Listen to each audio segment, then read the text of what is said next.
Directors Astra now being loaded, set, ready for racing. Race number 1.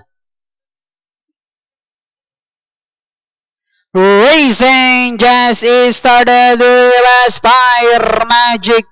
Break quickly at the start. Plug Ceremony in second. Doña Negasha rushing upon the outside is Directors Astra. The next online is Rosario Princess. Magalang Sincerely Devil. Then next online is Storm Goddess.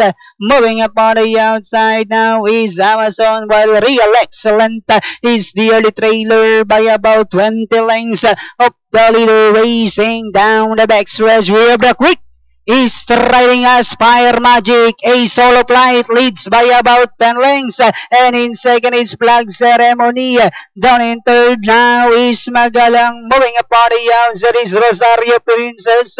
Aspire Magic leads by about 8 lengths. Followed now by Plug Ceremony in second. Magalang, Rosario Princess rushing a bit Sincerely Devil. So with Amazon. Last 400 meters of the race, we have Aspire Magic by about 6 lengths. Plug Ceremony, Magalang, Sincerely Devil. So sweet Amazon now moving up. And as they swing for room, we have Aspire Magic by only 2 lengths. Magalang is down on the inside. Sincerely Devil, Plug Ceremony now rushing up.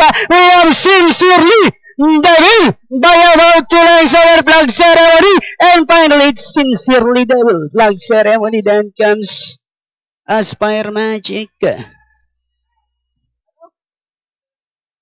Okay, Bayan Karerista, para po dito sa inyo unang karera, ayan, ang ating unofficial winner, 8 horse, that's Sincerely Devil, a gray horse, kung saan niranda niya ni JG Serrano. Mas sa segundo, numero 4, Plug Ceremony, 9 horse, Aspire Magic, 7 horse, Amazon. Papasok sa inyong quartet, nabitan tayo para sa ating Super 6, but stay click, tingnan natin yung ating replay para dito.